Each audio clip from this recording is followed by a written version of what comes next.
इसका जिम्मेदार मुसलमान नहीं है? देखिए, इसका मुसलमानों के हालात दलितों से ज़्यादा बदतर हैं। और ये नहीं कि सिर्फ ये रिपोर्ट में, आप बाकायदा सर्वे करिए, आप जो कूड़े कचरे के ढेर पड़े होंगे वहाँ पे आज आपको मुसलमान बच्चे नज़र आएंगे। आज शिक्षा के मामले में आप देखें तो मुसलमानों का क्या हाल हो चुका है, दलितों से ज़्यादा बदतर है। इसका जिम्मेदार कौन है? देखिए, इसका जिम्मेदार नाम निहात सेकुलर पार्टियां हैं जिन्होंने मुसलमानों के नाम पे सियासत की, लेकिन मुसलमानों को आज तक दिया कुछ नहीं। इसका जिम्मेदार मुसलमान नहीं है? देखिए, इसका मुसलमान बिल्कुल तख्ता पलट होने जा रहा है 2022 में, क्योंकि पब्लिक जो है बिल्कुल बदलाव के मूड में है। गठबंधन की सरकार आएगी। गठबंधन किस का गठबंधन? लोगों ने गुजरात विकास मॉडल की बात करी, तो हम भी चाहते हैं कि यहाँ हैदराबाद विकास मॉडल आए। अच्छा,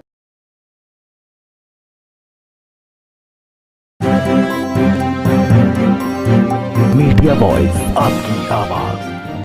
नमस्कार, आदाब। मीडिया वॉइस में आप सभी का स्वागत है। मैं हूं आपके साथ अल्फराज शेख। मीडिया वॉइस की टीम लगातार पूरे उत्तर प्रदेश में जाकर माहौल जान रही है, जनता का मूड देख रही है कि आगामी 2022 विधानसभा चुनाव में जनता क्या चाहती है, किन मुद्दों पर वोट देगी, जनता के दिल में क्या है। यही जानने के लिए आज हम पश्चिमी उत्तर प्रदेश के जिला संभल में हैं।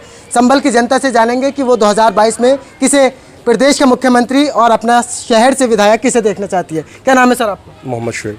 शुएब जी, क्या लग रहा है, माहौल बदलने वाला है, बीजेपी जाने वाली है, दोबारा से बीजेपी आएगी, कौन आ रहा है? बीजेपी जाएगी, क्योंकि बहुत सारे मामले ऐसे हैं जो मतलब जिसे पब्लिक भूल नहीं पाएगी, तो इसलिए पब्लिक बदलाव चाहती है। तो जाहिर सी बात है, जब बदलाव चाहेगी तो बीजेपी जाएगी। क्या नहीं भूल पाएगी ऐसा? देखिए, महंगाई और दूसरी चीज़ें कि मतलब महंगाई के साथ साथ कि जो आपस में मजहबी भेदभाव की बात करती है सरकार, इस चीज़ को कभी नहीं भूलेगी। भेदभाव ज़्यादा है, लेकिन बीजेपी तो ये कह रही है हमने उत्तर प्रदेश को विकास के मामले में और वैसे भी नंबर 1 बना दिया। देखिए, हर सरकार ये दावा करती है, जो सत्ता पक्ष होता है वो दावा करेगा कि हमने विकास किया, हमने ऐसा किया, लेकिन पब्लिक में आप जाकर निकलते हैं और आप लोग देखते हैं कि विकास नहीं हुआ है। अगर विकास होता तो हमारे इस मोहल्ले का मामला आप देख सकते हैं कि बिजली व्यवस्था यहाँ के देख लीजिए। आगे आप पीछे सड़कों पे जाएंगे तो सड़कों का मामला कैसा है वो सबके सामने है। क्या लग रहा है 2022 में किसकी सरकार? देखिए, 2022 के अंदर गठबंधन की सरकार आएगी। गठबंधन किसका गठबंधन? देखिए, अगर समाजवादी पार्टी मजलिस इत्तेहादुल मुस्लिमीन के साथ गठबंधन करती है तो बहुत मुमकिन है कि पूर्ण बहुमत के साथ ही गठबंधन आएगा। क्या नाम है? मोहम्मद सलमान नाम है। सलमान, क्या लग रहा है, आप युवा हैं, किस तरीके से देखते हैं, तख्ता पलट होने जा रहा है या बिल्कुल तख्ता पलट होने जा रहा है 2022 में, क्योंकि पब्लिक जो है बिल्कुल बदलाव के मूड में है।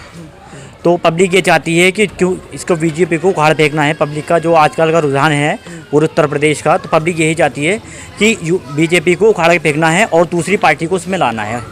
संभल से समाजवादी पार्टी का डंका बजता है, दोबारा से समाजवादी आ रही है संभल में या और कोई सी? देखो, ये तो वक्त ही बताएगा कि समाजवादी पार्टी आएगी या कौन सी पार्टी आएगी। संडे अभी इस पर थोड़ा लोगों का जो स्वभाव है वो चेंज होता जा रहा है। समाजवादी की लगातार 25 सालों से यहाँ पर समाजवादी ही जीतती आ रही है, जिसमें आप लगा ले कि यहाँ पर कई विधायक रह चुके हैं। मुलायम सिंह भी यहाँ के विधायक रह चुके हैं, MP रह चुके हैं, सॉरी, और राम गोपाल यादव हैं, और हमारे ये नवाब इकबाल महमूद साहब हैं, 25 सालों से विधायक हैं यहाँ के। और यहाँ पर डॉक्टर शफीकुर रहमान भी सांसद रह चुके हैं समाजवादी से भी। संभल में कितना विकास हुआ है, किन मुद्दों पर वोट जाने वाला है संभल की जनता का? संभल में अभी तक कुछ विकास नहीं हुआ है। अगर हम विकास की बात करें तो यहाँ पर रत्ती भर भी विकास नहीं हुआ है। आप यहाँ की सड़कें देखेंगे, अगर तुम यहाँ पर चले गए, रुकंदी सराय में चले गए, बिलाल और क्या नाम इसका पीछे खग्गू सराय में चले गए, और भूरे खां की ज़रूरत पे चले गए, अगर आप चले जाएंगे तो आप देखेंगे वहाँ पे घर के घर डूबे पड़े हैं। घर के घर डूबे पड़े हैं, लेकिन बीजेपी सरकार कह रही है हमने गड्ढा मुक्त करने का दावा किया था और पूरा हो गया। अगर यहाँ पे आप सही सड़कें दिखा दो संभल के अंदर जो मेन सड़कें हैं, तो मुझे आप बता दीजिए कहाँ पर गड्ढा मुक्त हुआ है, कहाँ पर नहीं हुआ है। गड्ढा मुक्त नहीं हुआ या हो गया? कहीं ना हुआ। कहीं नहीं हुआ। क्या क्या विकास हुआ योगी सरकार में अब तक, कितना विकास? रुकंदी सरा में जाके देखो आप, कितना बुरा हाल है। तो हम पानी भरा पड़ा, गड्ढों, पूरी सड़क बेकार है। जगह जगह के गड्ढे हैं, कहीं का रोड सही ना है, बस एक हाईवे को छोड़कर। तो दोबारा से बीजेपी आ रही है और कोई आएगा, क्या लग रहा है? इसके बारे में हम नहीं कह सकते अभी, जब इलेक्शन आएगा जब पता चलेगी। अभी जो इस पर चर्चा चल रही है, लोगों का भी माइंड जो है वो कहीं ना कहीं डाइवर्ट हो रहा है। अभी मकसद क्या है कि पब्लिक जो है ना AIM की तरफ भाग रही है, क्योंकि ये है कि हमने 25 साल तक विधायक बनाया, अपना सांसद बनाया। आप मुझे बता दीजिए कि संभल के अंदर कोई डिग्री कॉलेज अगर हो, समझे, जो कि हमारे समाजवादी के जो सरकार विधायक रह चुके हैं इनकी तरफ से, या फिर हमारे सांसद रह चुके हैं, कोई सा भी सांसद रह चुका है, उनने अभी तक कोई विकास नहीं करा है। अभी हम क्रिकेट की बात कर ले, ग्राउंड की, आप चले जाइए कोई सा भी अगर संभल के अंदर एक ग्राउंड दिखा दें तो मुझे आपको मान जाऊँगा कि हाँ भाई यहाँ पर ग्राउंड है। कोई सा भी क्रिकेट कोई ग्राउंड प्ले नहीं है यहाँ पर, क्रिकेट का बिल्कुल भी नहीं।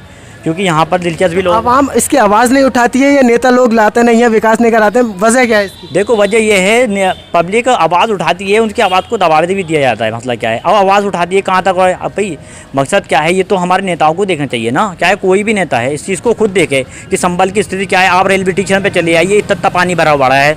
रेलवे स्टेशन ये है यहाँ पर मतलब खरगोश तक के टेल रहे हैं, आपको हकीकत बताऊँ तो मैं, समझ रहे हैं, ये बात देखने की। और रेलवे स्टेशन पे जाके देख लीजिए, मतलब अभी तक हम बचपन से इतने बड़े हो गए, चंदोसी चले जाइए आप, इतना मतलब इतनी फैसिलिटी है बहुत ज़्यादा, रेलवे है, क्रिकेट ग्राउंड है, हर चीज़ की फैसिलिटी, पढ़ने की लिखने की हर चीज़ की सुविधा है। आप यहाँ पर विकास नहीं हुआ है आपका इनका कहने का मतलब है यहाँ से समाजवादी पार्टी का जो डामाडोल दिखाई दे रहा है, और कोई सी AIMIM कब्जा जमा पाएगी? जी बिल्कुल जमा पाएगी, क्योंकि देखिए जब यहाँ विकास मॉडल की बात होती है, लोगों ने गुजरात विकास मॉडल की बात करी, तो हम भी चाहते हैं कि यहाँ हैदराबाद विकास मॉडल आए। अच्छा, हैदराबाद ही क्यों नहीं? अच्छा, विकास और डेवलपमेंट की बात लेकर आम आदमी पार्टी भी आ रही है, काबिज हो पाएगी?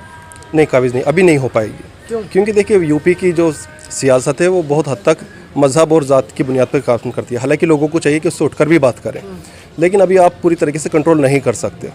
और जहाँ तक लगता है विकास की बात, अगर आप देखें मजलिस इत्तेहादुल मुस्लिमीन ओवैसी साहब का अगर आप जाकर देखें हैदराबाद में, तो आप खुद इसकी तारीफ़ करेंगे कि वाकई वहाँ विकास हुआ है। दिल्ली भी देख सकते हैं आप? जी देखिए, दिल्ली में अगर ऐसा विकास की बात करेंगे तो वो कांग्रेस के दौर में भी, इससे पहले काफ़ी सारा कि शीला दीक्षित के दौर में कितना विकास हुआ, लेकिन कभी कभी पब्लिक मतलब इलेक्शन के टाइम पे विकास भूल जाती है, और ये भूलती है सिर्फ नेताओं की बुनियाद पे कि वो इस तरह के इशू खड़े कर देते हैं कि पब्लिक विकास की बात भूल जाती है। लेकिन हम यूपी की बात कर रहे हैं। देखिए, आम आदमी पार्टी सिर्फ दावा भर रही है और वो पूरी तरीके से यूपी के इलेक्शन लड़ने के लिए तैयार नहीं है, क्योंकि उसका कोई इंफ्रास्ट्रक्चर अपने इस तरीके से नहीं है। मतलब जिससे आप बात करें कि मजलिस इत्तेहादुल मुस्लिमीन यहाँ पर 50 से 55 ज़िलों में अपना संगठन बहुत मजबूती से खड़ा कर चुकी है, लेकिन मैं मानता हूँ कि आप आम आदमी पार्टी अपना 10 ज़िलों में भी आप उसका अपना संगठन नहीं हो सकता, तो जिसके पास संगठन नहीं होगा वो किस तरीके से इलेक्शन लड़ने जाएगी। आप MIM की बात कर रहे हैं, तो MIM ने ऐसा कौन सा मैनिफेस्टो निकाल दिया? वो भी तो ये कह रहे हैं सिर्फ मुस्लिम को हिस्सेदारी की बात कर रहे हैं, डिप्टी CM बनाने की बात कर रहे हैं, इसके अलावा क्या चीज़? देखिए, अगर वो बात कर रहे हैं तो इसमें गलत क्या कर रहे हैं? हर समाज का अपना एक दल है, हर समाज के पास अपना एक पॉलिटिकल प्लेटफॉर्म है। अगर मुसलमान भी अपने पॉलिटिकल प्लेटफॉर्म की बात करते हैं तो इसमें गलत क्या करते हैं?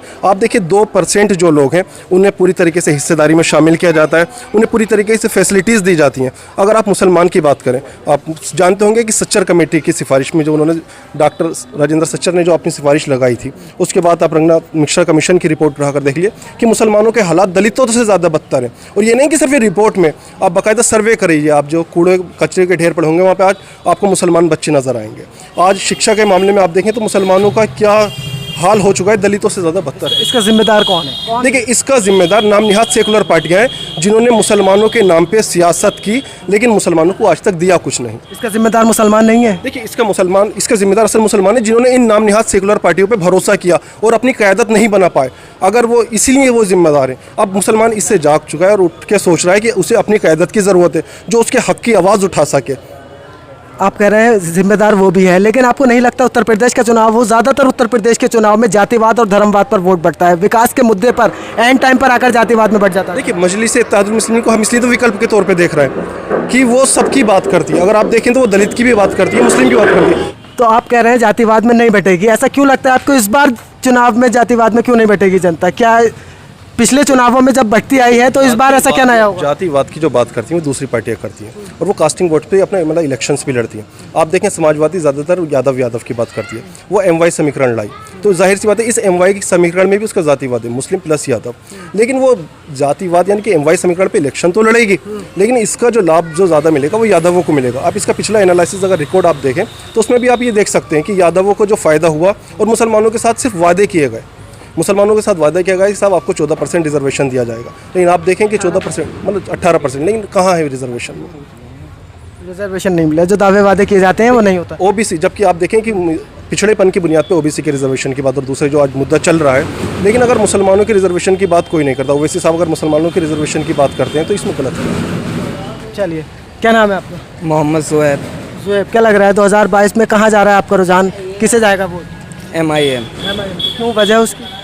वजह ये कि हैदराबाद के अंदर हर फैसिलिटी दी है ओवैसी साहब ने, चाहे वो हॉस्पिटल हो, स्कूल हो या स्टेडियम हो, कुछ भी हो, कुछ भी चीज़ में हर चीज़। यहाँ पे क्या मिला हमें?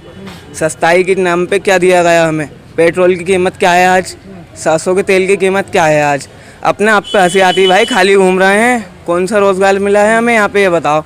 बीजेपी की सरकार में किस टॉपिक पे दोबारा लाएं बीजेपी को, ये बताओ, आप बताइए।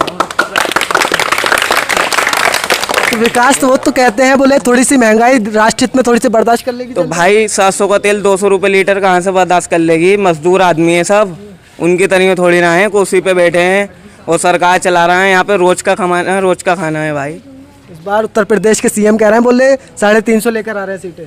350 लगता है उन्हें नहीं आ पाएंगे। और अखिलेश यादव कह रहे हैं हम 400 लेकर आ रहे हैं। तो वो एक दफा को मुमकिन हो सकता है या नामुमकिन है। 350 मुमकिन नहीं है, 400 मुमकिन। बिल्कुल साहब उनके, अब बीजेपी ओवैसी साहब आएंगे इस टाइम पे, जो भी हैं ओवैसी साहब की सरकार आएगी, अल्लाह ने चाहा यहाँ पे आने वाले टाइम में। अच्छा, वैसे हिसाब से कोई भी गठबंधन करता है साथ छोड़कर चला जाता है। ओम प्रकाश राजभर ने गठबंधन करा, वो साथ छोड़कर चले गए। ओम प्रकाश राजभर ने साथ नहीं छोड़ा, ओवैसी साहब ने खुद साथ छोड़ा है उनका, क्योंकि उन्होंने बीजेपी के लीडर से जाके मीटिंग की थी और उन्होंने कहा था कि अगर हमें ज़रूरत पड़ेगी, अगर बीजेपी हमारी शर्तें मानती हैं तो हम बीजेपी के साथ चले जाएंगे। तो इस बुनियाद पे क्योंकि ओवैसी साहब का पहले से ही नारा है कि हम किसी भी कंडीशन में बीजेपी से गठबंधन नहीं करेंगे, इस बुनियाद पे ओम प्रकाश राजभर को बीजेपी ओवैसी साहब ने साथ छोड़ा।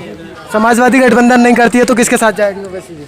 देखिए, अगर हमारे साथ गठबंधन करेगी तो इसमें दूसरी से नाम निहाद सेकुलर पार्टियों का ही फायदा है। अगर गठबंधन नहीं करेगी तो बाद में हमें ब्लेम नहीं दे कि मजलिस ने आकर ये करा दिया, ऐसा करा दिया। हम अपने हक के लिए लड़ाई लड़ेंगे, हम इलेक्शंस में आएंगे। अगर आप गठबंधन करते हैं तो आपका फायदा, नहीं करेंगे तो आप देखेंगे। तो बी टीम आपको पहले भी कहती आ रही है, फिर बाद में भी कहेगी? नहीं, देखिए, बी टीम हकीकत में कौन है ये सब जानते हैं। बी टीम हकीकत में समाजवादी पार्टी अंदर खाने खेल रही है। पार्लियामेंट के अंदर आप सब ने देखा होगा कि नरेंद्र मोदी के लिए जो आशीर्वाद दिया था वो किसने आशीर्वाद दिया था? मुलायम सिंह यादव जी ने आशीर्वाद दिया था। अगर मैं दूसरी जुबान में कहूँ तो अखिलेश जी के अब्बा जी ने आशीर्वाद दिया था। और आशीर्वाद क्या दिया था कि हम चाहते हैं कि आप आइंदा भी आपको प्रधानमंत्री के रूप में देखा जाए। तो ये बी टीम नहीं तो क्या है? आप ये बताइए कि आप बी टीम किस बुनियाद पर ओवैसी साहब की पार्टी को कहते हैं? कहते हैं जो वोट काटते हैं और बीजेपी को जिता देते हैं। नहीं, देखिए, जो भी नई पार्टी आती है, जब अपना स्टैंड लेकर आती है और खड़ी होती है तो शुरू में ऐसा लोगों को लगता है, लेकिन अगर आप वोटिंग परसेंटेज देखें और विनिंग सीटिंग परसेंटेज देखें तो दूसरी सेकुलर पार्टियों से ज़्यादा ओवैसी साहब का बड़ा। नसीब हुसैन। क्या लग रहा है 2022 में किसकी सरकार आ रही है? हम क्या बताओ किसकी आ रही, जबरदस्ती आ जा, बने कोई बन जा, क्या करा जावे, किसको देखें? किसे जाएगा वोट इस बार? किसको देखोगे? तुम बताओ किसकी आ रही है, बताओ किसकी आ रही है? हम तो पहले कैसे बता सकते हैं? ये तो माहौल आपके, हम तो दिल की बात जानने के लिए। दिल की किसी को कुछ पता नहीं है। आप बन नहीं उसकी सरकार, पता चली सुबह को वोट की सरकार। अच्छा। कुछ पता नहीं भैया, कुछ पता नहीं। अच्छा, संभल का क्या रुझान है? संभल का रुझान देखो, अभी वक्त आने पे देखेंगे। अभी तो बदल रहा है ये दोबारा से? हाँ, हो सकता है, देखो क्या होना है। हाँ बदलता दिखता है। हाँ, थोड़ा बहुत तो देखेंगे ही।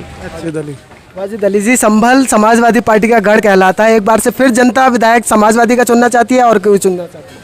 अभी फ़िलहाल मैन तो ज़्यादातर तो यही है, बाकी अब जब वक्त होगा उसके हिसाब से, माहौल के हिसाब से बदलता रहता है। अच्छा, योगी सरकार से कितना खुश है, कितना काम कराए योगी सरकार? बहरहाल योगी सरकार के बारे में तो हम कुछ कह ही नहीं सकते, हमें जानकारी ना, इस बारे में कोई ज़्यादा नहीं कह सकते। ये कह रहे हैं बोले वो MIM आएगी इस बार। बहरहाल MIM आवे या वो आवे, अभी तो इस बारे में इस वक्त तो कुछ कह ही नहीं जा सकता। तो इस वक्त हम उत्तर प्रदेश के संभल में हैं। संभल की जनता का आपने रुझान जाना है। यहाँ पर समाजवादी पार्टी का डंका बजता है, लेकिन आगामी 2022 विधानसभा चुनाव में जनता का रुझान बदलता हुआ दिखाई दे रहा है। लेकिन ऐसे में देखने वाली बात यह होगी कि आगामी 2022 में संभल की जनता किसे विधायक समाजवादी का बनाएगी या फिर AIMIM का विधायक चुनेगी, ये तो वक्त ही बताएगा। इस पूरी रिपोर्ट को देखने के बाद आपकी क्या कुछ राय बन रही है, हमें कमेंट करके ज़रूर बताइए। देखते रहिए मीडिया वॉइस। शुक्रिया।